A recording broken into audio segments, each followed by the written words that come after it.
Salman F Rahman সাম্প্রতিক সময়ে আর্থিক খাতের দরবেশ নামেই পরিচিত তিনি। বেশভূষায় হাঁটু অবধি নামানো দীর্ঘ পাঞ্জাবি এবং শুভ্র শ্বশ্রুমণ্ডিত এই ব্যক্তিকে প্রথম দর্শনেই যে কেউ বলে দিতে পারবেন তিনি নির্ঘাত একজন পরহেজগার মানুষ। কিন্তু এই চেহারার অন্তরালে রয়েছে একজন প্রবল পরাক্রমশালী ঋণ খেলাপি ব্যবসায়ী। আর এ কারণেই হয়তোবা সাবেক সংসদ সদস্য গোলাম মাওলা রনি তাকে দরবেশ নামে অভিহিত করেন। রনির দাবি, সালমান এফ রহমানকে তিনি দরবেশ উপাধি দিলেও এই দরবেশ কথাটির মার্কেটিং করেছেন সাবেক আরেক সংসদ সদস্য ব্যারিস্টার আন্দালিব রহমান পার্থ। ছাত্র জনতার আন্দোলনের মুখে 5ই আগস্ট শেখ হাসিনার পদত্যাগ এবং পলায়নের পর নেতাকর্মীরা একে একে পালাতে কিংবা আত্মগোপনে যেতে শুরু করেন। এ সময় আইন শৃঙ্খলা রক্ষাকারী বাহিনীর হাতে ধরা পড়েন অনেকেই। তারই ধারাবাহিকতায় 13 আগস্ট নদীপথে পালানোর সময় সাবেক আইনমন্ত্রী আনিসুল হক এবং তার সঙ্গী সালমান এফ রহমানকে গ্রেপ্তার করা হয়। সালমান এফ রহমান গ্রেফতার হওয়ার পর বেরিয়ে আসতে শুরু করে তার একের পর এক অর্থ কেলেঙ্কারির ঘটনা, যার আঙুলের ইশারায় আওয়ামী লীগ ক্ষমতাচ্যুত হওয়ার আগ পর্যন্ত চালিত হয়েছে দেশের পুঁজিবাজার। পুঁজিবাজারের সাম্প্রতিক বিপর্যয়ের অন্যতম এক খলনায়ক এই সালমান এফ রহমান। তবে এমন একটি সময় ছিল যখন তার মালিকানাধীন বেক্সিমকো গ্রুপ দেশের একটি শীর্ষস্থানীয় ব্যবসায়ী গ্রুপ হিসেবে পরিচিত ছিল। সেই সময় তাকে অনেকটা পরিচ্ছন্ন ব্যবসায়ী হিসেবেই চিহ্নিত করা হতো।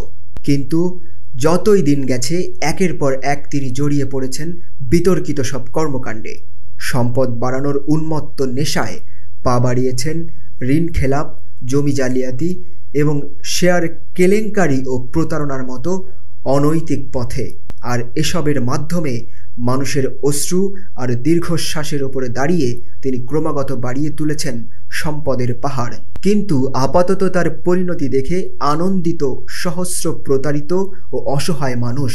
বাংলাদেশ এক্সপোর্ট ইম্পোর্ট কোম্পানি বা বেক্সিমকো যাত্রা শুরু করেছিল 1972 সালে। 70 দশকের মাঝামাঝি সময় থেকে বেক্সিমকো উৎপাদন শিল্পে বিনিয়োগ শুরু করে। 80 দশকে ওষুধ শিল্পে বেসরকারি বিনিয়োগের সুযোগ হওয়ার পরে বেক্সিমকো ফার্মাসিউটিক্যালস খাতে বিনিয়োগ করে। এরপর আসে টেক্সটাইল খাতে বিনিয়োগ। তারপর বেক্সিমকো বিমান পরিবহন খাতকেও তাদের কোর বিজনেসের অন্তর্ভুক্ত করেছে। কিন্তু 90 দশকের মাঝামাঝি সময়ে ব্যবসা বাণিজ্য সম্প্রসারণের পাশাপাশি সালমান এফ রহমান ঢুকে পড়েন রাজনীতিতে। প্রথমে সমৃদ্ধ বাংলাদেশ আন্দোলন নামে একটি দল গঠন করেন তিনি। পরে যোগ দেন বাংলাদেশ আওয়ামী লীগে। রাজনীতিতে যোগ দেওয়ার ফলে প্রথম দিকে তার ব্যবসা বাণিজ্যের কিছুটা ক্ষতি হয়েছে বলে মনে করা হয়। বিশেষত 2001 থেকে 2006 সালে বিএনপি জামায়াত জোট সরকারের সময় বেক্সিমকোকে বেশ খারাপ সময় পার করতে হয়েছে। আর 2007-08 সালে সেনা সমর্থিত তত্ত্বাবধায়ক সরকারের সময় তাকে প্রায় 2 বছর জেলে থাকতে হয়েছে। কিন্তু আওয়ামী লীগের নেতৃত্বাধীন মহাজোট ক্ষমতায় আসার পর কেবলই তর করে এগিয়ে চলেছেন সালমান এফ রহমান।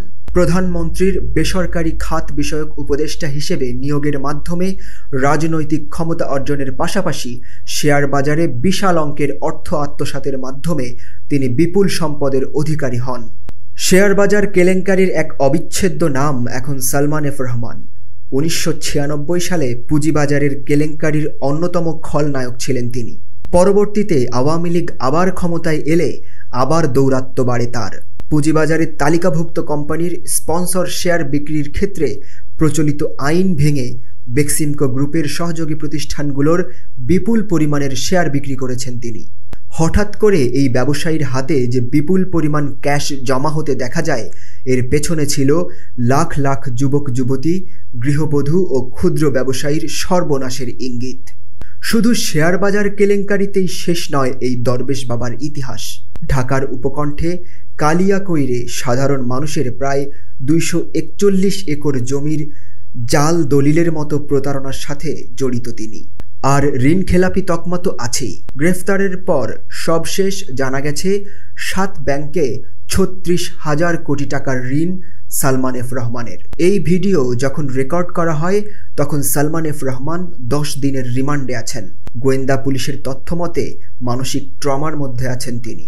এখনও বিশ্বাসই করতে পারছেন না যে আওয়ামী লীগ সরকারের এত তাড়াতাড়ি পতন হবে। প্রিয় দর্শক, আপনাদের জন্য একটি প্রশ্ন, কমেন্টে উত্তর দিবেন অবশ্যই। সিঙ্গাপুরে সবচাইতে ধনী এলাকায় একটি বাংলোতে পার্ক করে রাখা কাস্টমাইজড নাম্বার প্লেট, যেখানে নিজ নামের প্রথম 3 অক্ষর SFR লেখা গাড়ি বাংলাদেশের প্রচণ্ড ক্ষমতাবান এক ব্যক্তির আদরের দুলালের। বলতে হবে তার নাম কি।